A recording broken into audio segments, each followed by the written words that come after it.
In this video, we will learn about the thoracic vertebra. There are 12 thoracic vertebrae, in which the numbered 2nd to 8th are the typical thoracic vertebra, and number 1, 9th and 12th are the atypical thoracic vertebra. Now the peculiarities of the typical vertebra. The articular facets, there are costal articular facets are present on the body of the vertebra. So this is a typical feature of the thoracic vertebra. Then one costal facet is present on the transverse process of the vertebra. Then the body of the thoracic vertebra is heart shaped, and the foramen, that is the vertebral foramen, is circular in shape. The spinous process of the thoracic vertebra is long and directed downwards and pointed. Then the pedicles of the vertebra are attached to the upper part of the body or to the upper border of the body. So there is a difference between cervical, thoracic and lumbar vertebra. The peculiar feature of the cervical vertebra is the presence of foramen transversorium in the transverse process. This is absent in the thoracic and lumbar vertebra. In the thoracic vertebra, we already see that there are presence of the costal facet on the body and the transverse process for articulation with the ribs. In the lumbar vertebra, there is a large shaped body, then absence of the costal facet on the body and on the transverse facet which were present on the thoracic vertebra.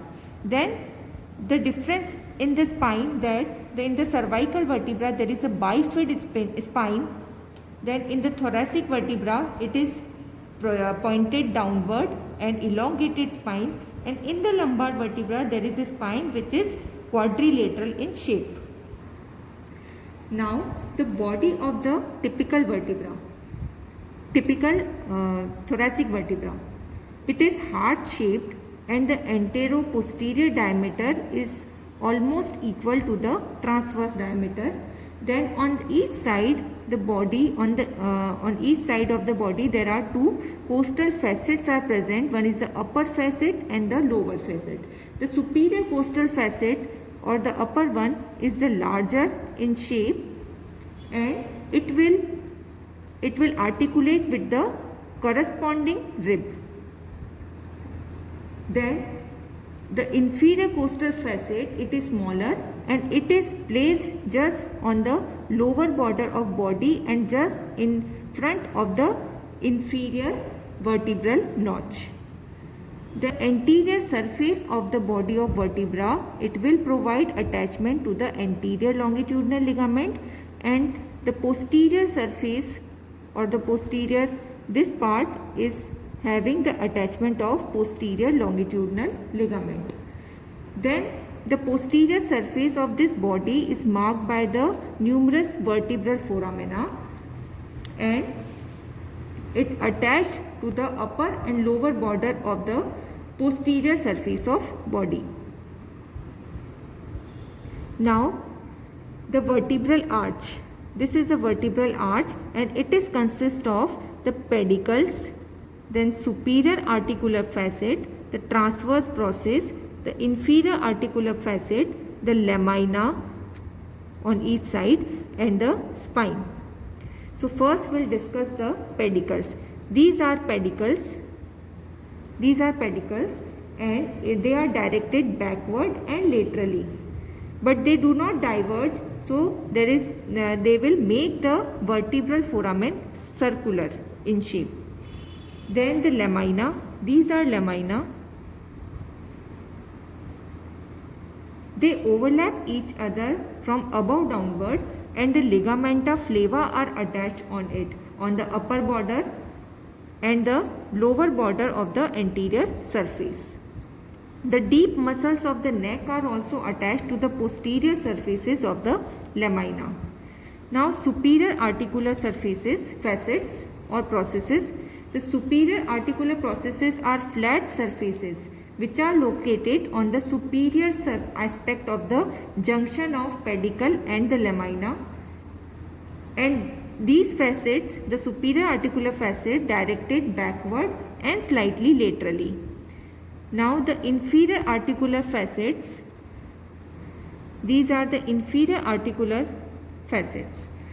The inferior articular processes are fused with the lamina and the facets are flat and facing anteriorly or forwards and little downward and medially.